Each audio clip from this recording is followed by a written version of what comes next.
real quick, just a quick pivot. Do you have like a go-to team that you want Juan Soto to be potentially traded to? I only ask because my favorite team that I wanted Juan Soto to go to pre-home run derby was the Seattle Mariners, and seeing Soto plus Julio Rodriguez in the finals only further cemented my dream of seeing those two play together. Yeah, I think it'd be really cool to see two Dominican outfielders playing together, especially guys as good as the two of them.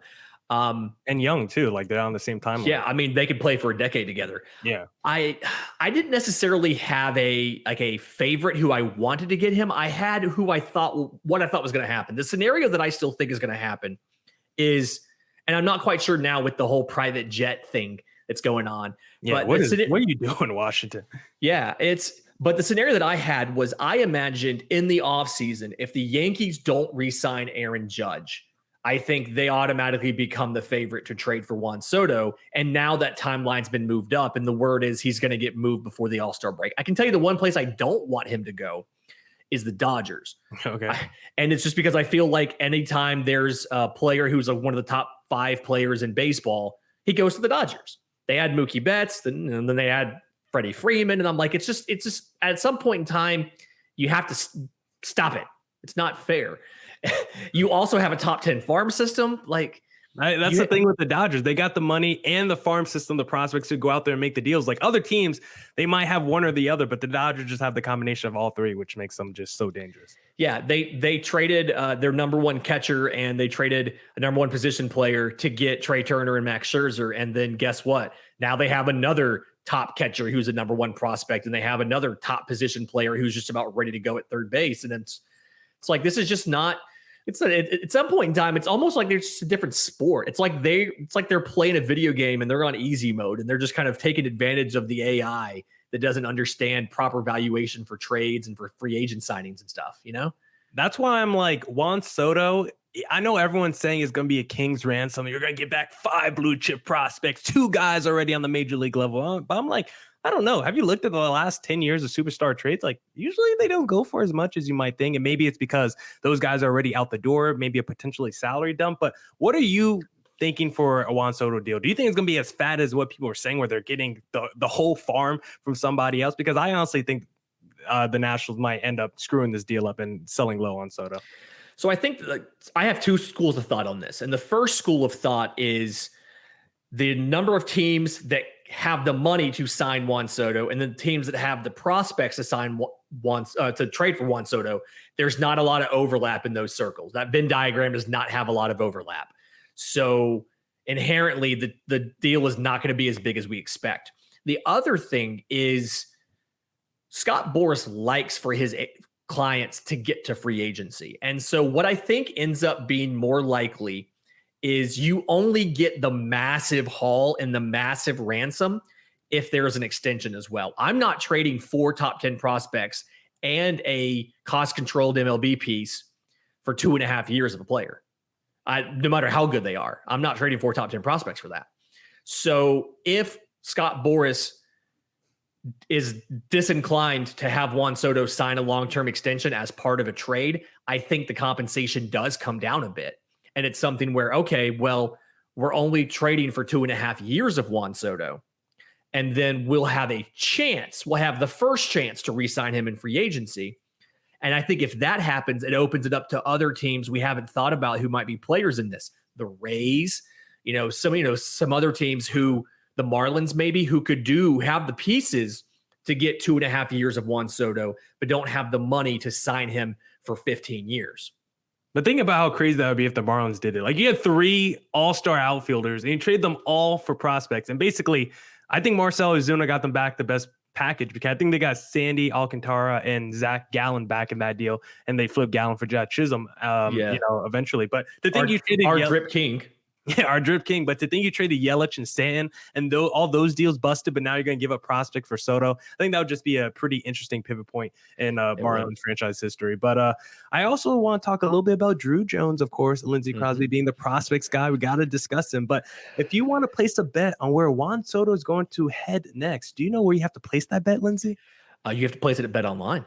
Oh, that's right. You got to head to betonline.net because the fastest and easiest way to check in on all your betting needs. Find all your favorite sports and events at the #1 online source for odds, lines, and games. Find reviews and news of every league, including Major League Baseball, NFL, NBA, NHL, combat sports, esports, and even golf. BetOnline continues to be the top online resource for all your sports wagering information, from live in-game betting, scores, and podcasts. They have you covered. Head to BetOnline today or use your mobile device to learn more about the trends and actions. BetOnline, where the game starts.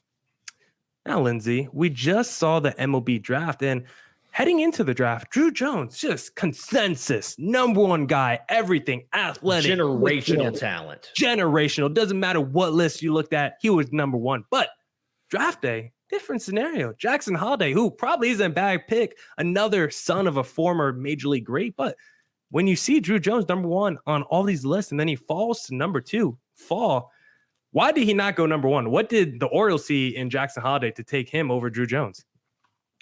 So it's a scenario where, honestly, I'm not 100% sure. I mean, it's something where you know that Jackson Holliday's a good hitter. I think that when you get too locked into a small number of prospects for a long time, you start to really take the minuscule differences in their games and blow them up into much bigger things than they actually are. And it was something where Jackson Holliday was seen as having a little bit less swing and miss than Druw Jones did. Druw Jones doesn't have a lot of swing and miss, but it's something where you knew, when we've known for months, that the Orioles were down to 3 or 4, maybe 5 players total in consideration for that #1 pick. And we all just started picking every player apart and finding every flaw and magnifying every flaw. And something in there, I don't know if it was the money, I don't know like what it may have been, but something in there made the Orioles think Jackson Holliday is a better fit for us than Druw Jones is. I wanted I wanted the Orioles to finally take the consensus best player at their pick, because they've always gone for the underslot college guys to save money for later. And they finally have the chance to get the best player in the draft, the generational talent that's on all the lists, and they pass over him for another kid who's really good, but not the best player in the draft. I didn't get it. I didn't understand why. But it's the Diamondbacks. It pays off for the Diamondbacks. Do you think Holliday would have gone #2 or still been in like that top 3 mix? Like, was he even in consideration for that #1? Yeah, the consensus #1, like the top tier of guys, was Druw Jones, Jackson Holliday, Elijah Green as the super toolsy guys. Then Tamar Johnson, the second baseman who went to the Pirates at 4, considered to have one of the best prep hit tools in a decade, as well as Brooks Lee from Cal Poly. That was kind of like the top tier of 5 guys that the Orioles were looking at. I do think that either Holliday or Green would have been the pick at 2. Green has a little bit more risk, a little bit more swing and miss in his game and things like that. So it kind of depends. And we talk about you don't pay attention to position in the first round, but there are a lot of outfielders in this system already. So the impetus to go take a stud infielder versus another outfielder would have been there. So who knows if it would have been Jackson Holliday or Elijah Green? I would have rather it had been Holliday than Green if it was me picking for the Diamondbacks, but I much rather would have them have Druw Jones. Yeah, that's interesting because they obviously selected Druw Jones. I think they had to because he was the best player. But I wonder if it was Holliday or Green at #2 who they would have selected, because like you said, they're pretty loaded already in the outfield, but they did just select Jordan Lawler last year. And if they think he's really the shortstop of the future, then it would have been a pretty interesting conversation. But do you think the Orioles do you see Jackson Holliday as maybe like a safer prospect than Druw Jones because of the less swing and miss, or do you see him like why? Like, is there any other reason than that? Like, I don't know. I'm grasping for straws here, Lindsay. I mean, they're both kids of big leaguers. They've got great baseball IQ. They've both got plus run times. I mean, it's really semantics. And so I think probably it ultimately comes down to either a money thing or we want an infielder versus an outfielder. And I don't think you can go wrong with either player, but it's such an odd decision to make. And again, not one I would have done. I don't see either guy as being incredibly risky. I think those two were the consensus best two guys for a reason. Again, I think it comes down to, at the end of the day, personal preference. Do you want an infielder or an outfielder? And I guess they wanted an infielder, and I can see that. The Orioles don't have a ton of true shortstops in their system. Again, we always talk about don't do positional need in the first round, but I understand if you have some outfielders, you don't have any true shortstops you're confident in, go get the second best player in the draft, who is a very talented shortstop and should be a no doubt shortstop, should stick. I get it. Can't say I'd have done it, but I get it. Well, too bad for the Orioles. They didn't get the best player in the class. So actually break down to me, Lindsay, as someone who doesn't watch high school tape. I'm sure that's, you're probably doing a little bit more of that than me. I didn't watch too much Druw Jones. I still haven't watched a ton of Druw Jones. I'm supposed to get some highlights sent over to me pretty soon. I'll, go through that. I'll comb through that, post it on Twitter or whatever. But explain to me why this kid was considered such a generational talent. What is it in his skill set that made him the consensus #1 guy heading into the draft? Okay, so a couple things is, one, obviously premium defensive position. You're looking at center field, looking at shortstop for something like that. So plays what's considered to be the best defensive player in this draft, not just the best defensive outfielder, not just best defensive high schooler, best defensive player in the draft, which makes sense. His father could be argued as one of the best defensive center fielders of all time. So I get it. What was it, like 10 gold gloves or something like that? I think 10 gold gloves for his father, probably should be in the Hall of Fame. I'm sure he might get there eventually. What's like arm strength, what's considered to be either plus or plus. So either a 60 grade or a 70 grade, one of the strongest arms in the draft as far as position players go. And then something where very loud tools, very, very fast. One of the fastest runners in the draft, very good with the reads, the routes, the reactions, the things we always talk about when it comes to a defender. How quickly can they recognize what the ball is doing and put themselves in the proper position to make the play? Very, very good at that, which again, makes sense based on who his dad was. I do think that there's a little bit of question about his swing as well as where his power is going to end up. He's 6'4", like 170. He was 18 years old. He has some physical development left to do. He'll put on some muscle. I think right now it's probably above average raw power. We have it finishing out as above average game power versus plus. Like, we're not looking at him being a 40 home run guy. We're talking about him hitting 20 to 25 home runs, but as one of the best defensive center fielders in baseball. So more than enough to stick at center field. And then his swing isn't the prototypical swing that you would want to see. He sometimes would get out of sync upper body to lower body, which again, he's 18 years old. Things like that happen. It's not the traditional looking swing because it's his swing. He's figured out what works for him. I'm sure his dad's taught him quite a bit. And so conventional scouts sometimes look down on those guys that don't hit all the prototypes. A pitcher who's too short, or a hitter whose swing doesn't look like the textbook. Kevin Parada of Georgia Tech is a guy who his swing doesn't look prototypical, but it's a really good swing. It works for him, obviously. Druw Jones, his swing isn't always prototypical, but it works for him. So I think that's probably why he got dropped down. But at the end of the day, above average power, plus hitter, one of the best arms of a defender in the draft, the best defender in the draft, one of the fastest players in the draft. That's why he is the best player in the draft. That's why he's #2 pick.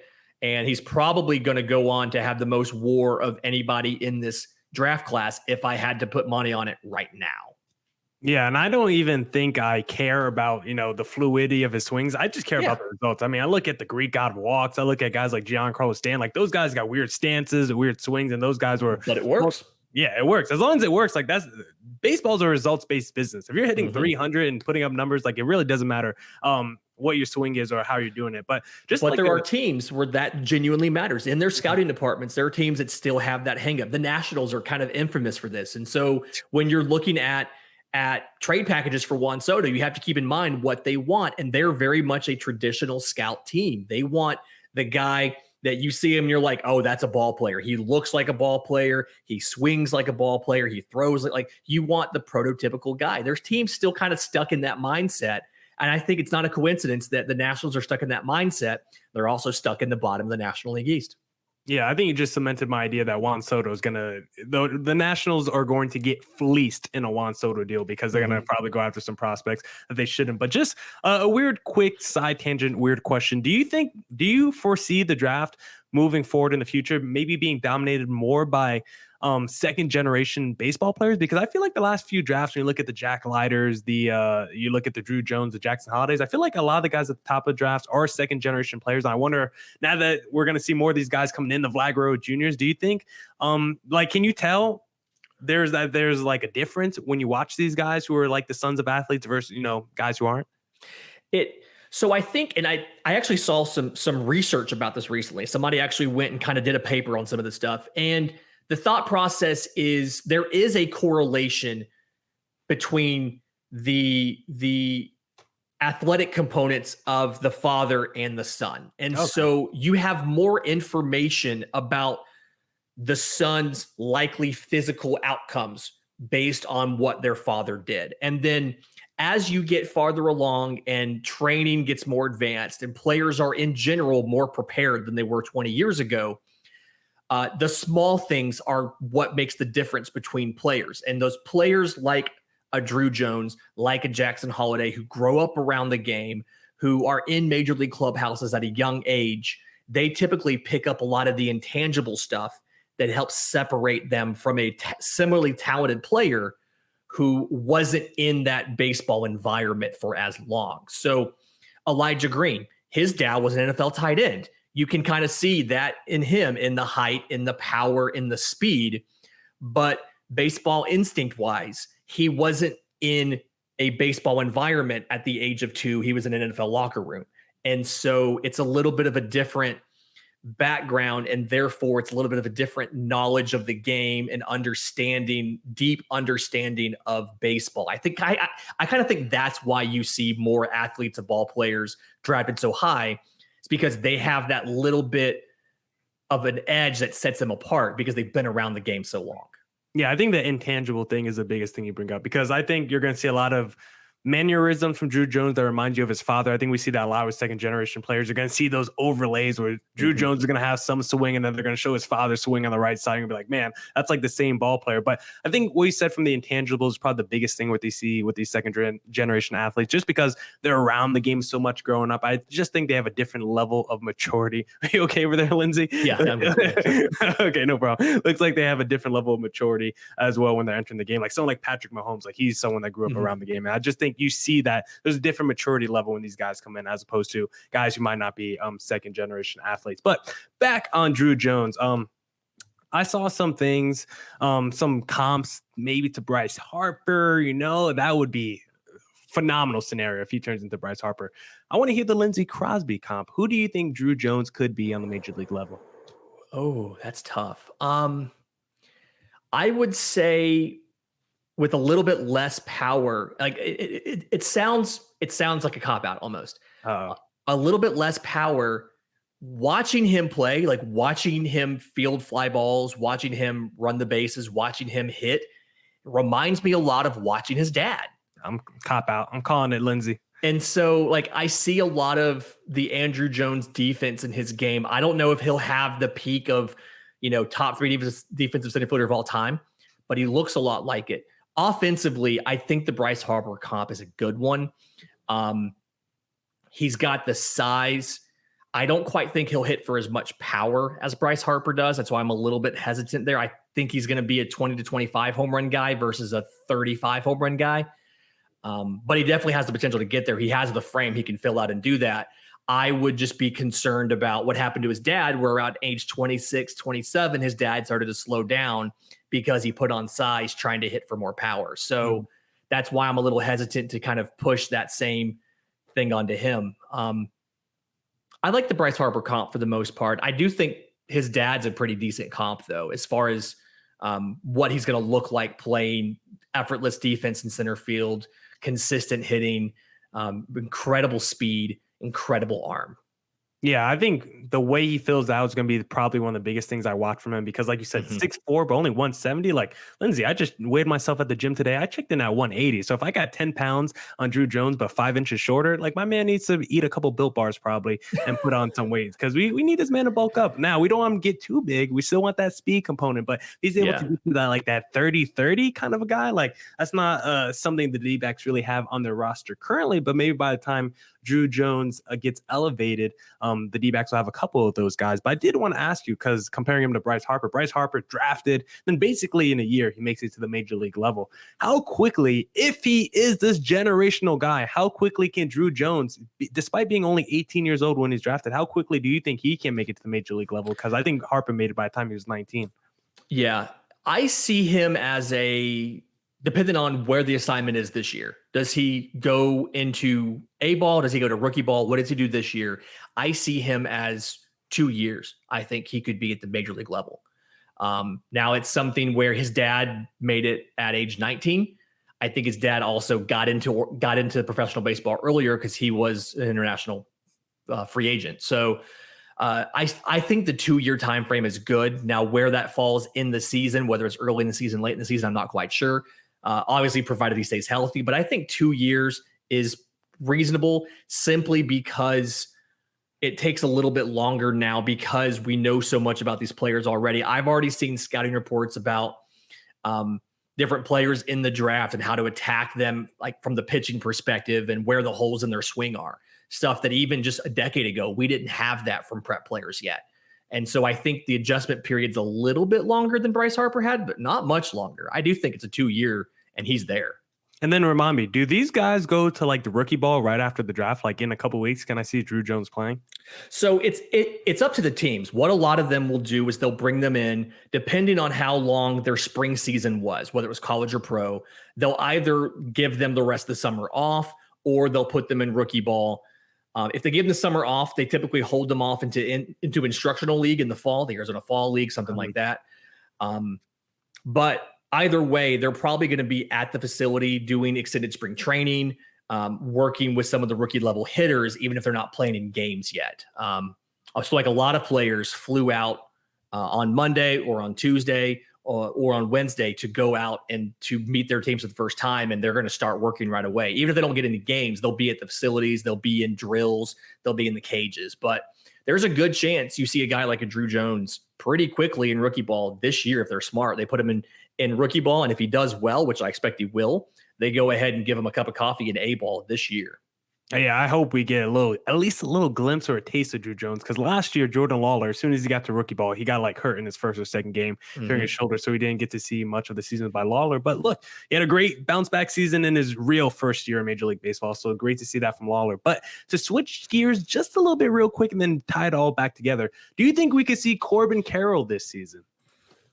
I don't know. I hope we can. I want Corbin Carroll. I enjoy watching Corbin Carroll play baseball. I don't necessarily think that they see the need to bring him up that quickly. So it's something where there's a conversation in player development about if you promote a guy too early, you run the risk of damaging his confidence if he struggles. He's got 4 games in AAA, 58 games in AA. It's not without precedent. The Braves called up Michael Harris after 53 games in AA, and he's doing just fine in Atlanta. So I think it's possible.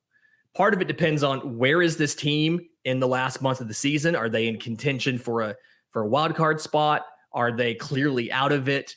What do you have to lose by bringing him up and having him play bad? But if it's me, if the games don't matter in August, September, they won't.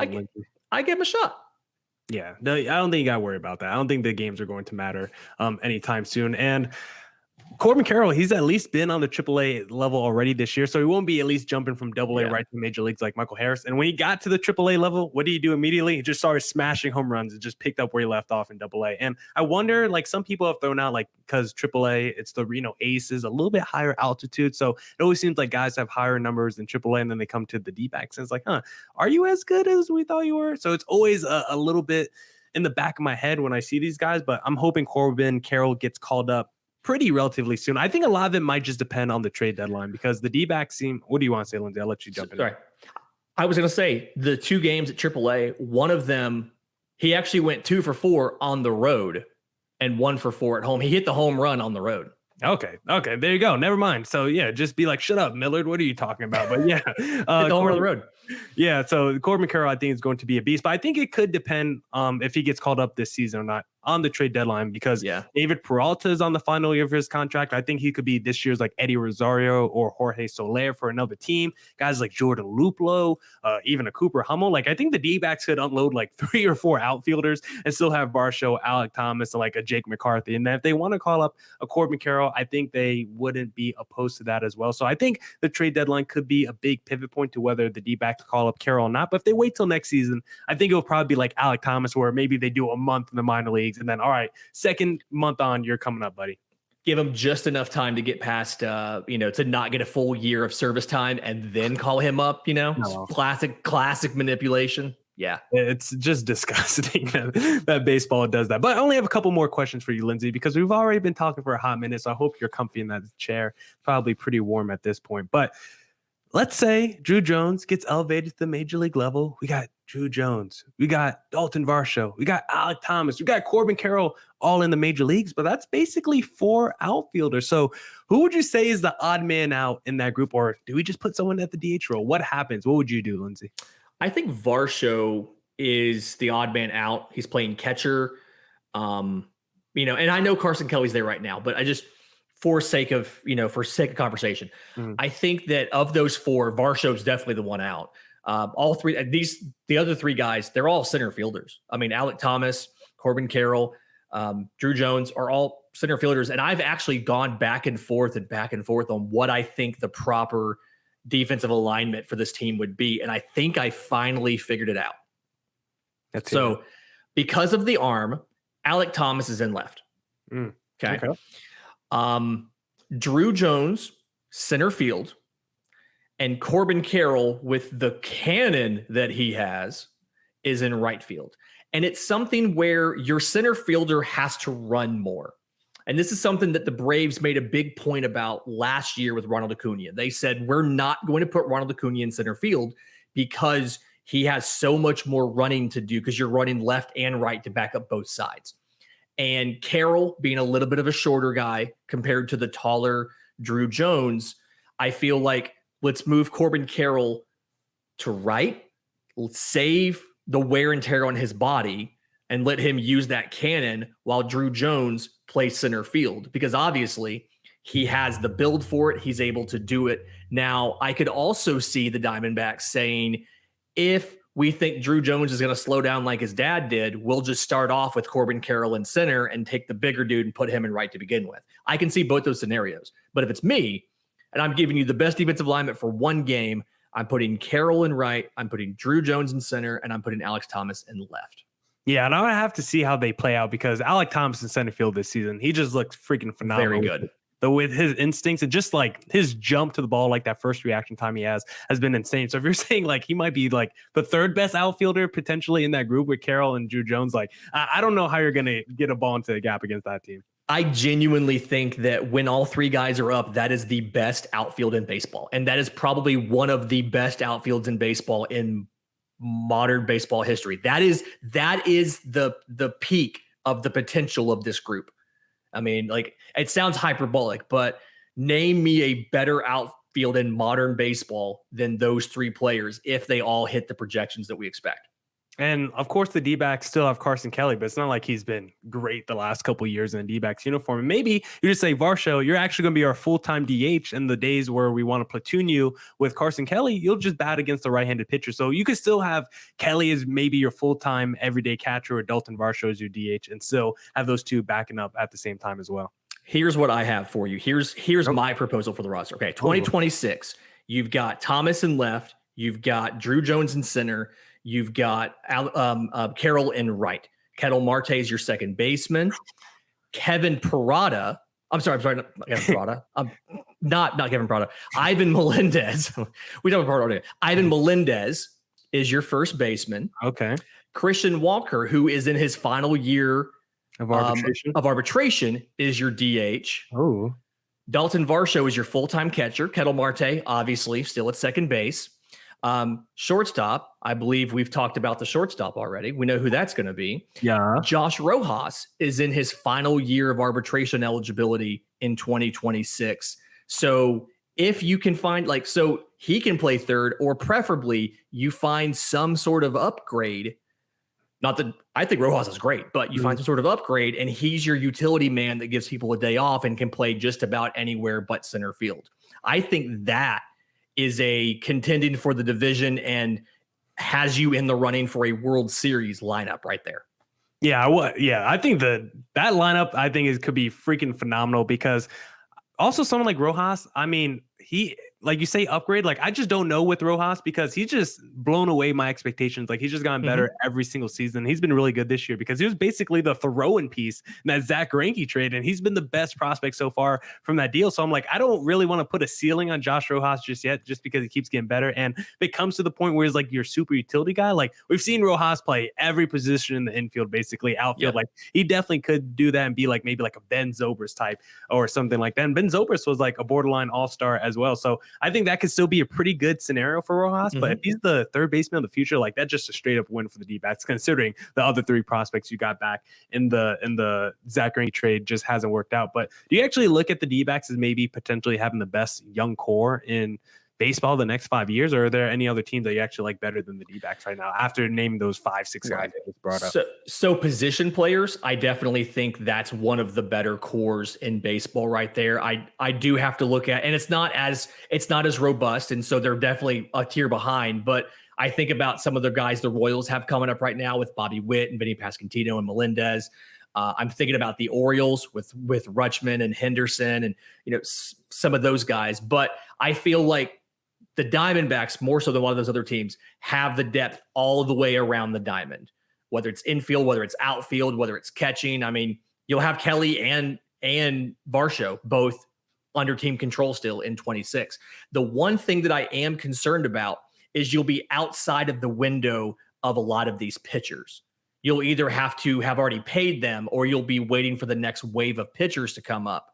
And so, I mean, there's guys in the system. Don't get me wrong. There are pitchers in the system that I like, but I worry about how the pitchers ETAs line up with this core of position players. And I think it's really easy to go out, spend a little bit of money on a couple ace pitchers, develop guys around them, and have a World Series contending roster in 2026.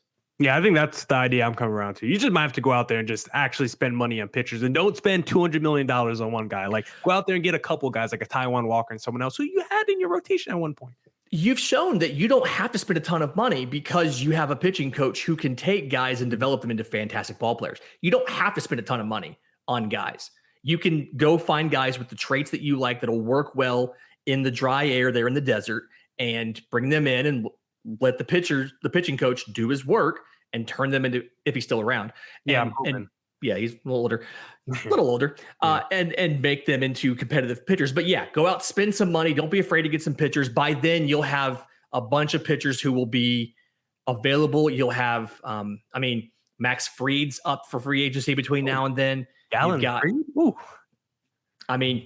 know if Atlanta's going to re-sign him or not. We don't know. There's a bunch of big name pitchers that will come up. Most of the Dodgers pitchers will be available by then.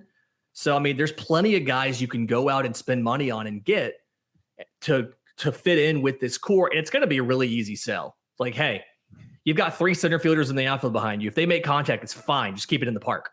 Yeah, and it's not like you have to go out there and just get the Zach Greinke or the most expensive pitcher on the market. If you get like a Chris Bassett or Taijuan Walker, those 2 and 3 guys who just help round out your rotation and just make it so much deeper and make it so much stronger, because that's just the biggest issue I have with the D-backs. Like, I don't know if Brent Strom's going to be there in a few years. I just have no confidence in the development from the pitching perspective, because it seems like every top pitching prospect that comes to the D-backs minor league system, they might have a hot flash or two, they might have a good season or two, but it seems like they always end up struggling. And so I've been happy with Zach Gallen's development, but even he, like the last couple of years, just hasn't looked as same as he did when he first came into the major league. So I'm hoping the D-backs can figure it out from a pitching perspective, because the guys like Kevin Ginkles of the world, like those guys, just I thought they were going to be good for the D-backs. We saw flashes and then they just kind of faltered and flamed out a little bit. So hopefully the D-backs can get back on track from the pitching perspective, because it feels like you said, this lineup is going to be one of the best in baseball in the next few years.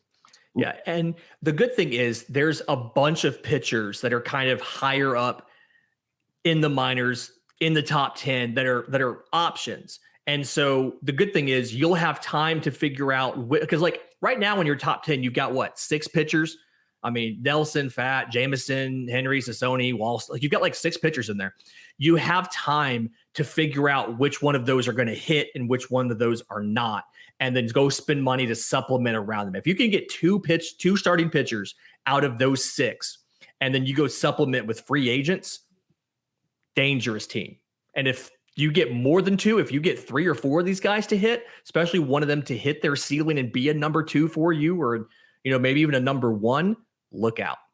Yeah, I'm hoping we see like the Ryan Nelsons or the Druw Jamesons like this season, especially like after the trade deadline, because those guys are like 26 years old. It's not like they're 21-year-old prospects. Like they're in their mid-20s. They're older dudes. And hopefully the Dbacks can unload like a Madison Bumgarner of someone, if we're willing to pay half his contract or something like that, or another veteran guy that we have in the back end of the bullpen. So you can at least call up a young guy and give him a few starts. So we'll see what the Dbacks decide to do here at the trade deadline. Hopefully they call up the Corbin Carrolls of the world, and hopefully some of these young pitchers. I just saw before we recorded this podcast, they just DFA'd Dallas Keuchel, which I've been asking for, because why is this old man who's not good in our rotation on a team that's not competitive? Makes absolutely no sense. The only link that he had was with Brent Strom, and now that even Brent Strom couldn't save Dallas Keuchel, I'm glad Keuchel is off the roster. But Lindsay Crosby, we've done 50 minutes. The listeners don't know that, but I've had you here for 50 minutes. You answered my laundry list of questions. So I thank you, Lindsay, because I'm going on vacation next week. By the time the listeners are listening to this, I may or may not be on vacation, but you just banked me at least 2 or 3 episodes. So Lindsay Crosby, before we head out today,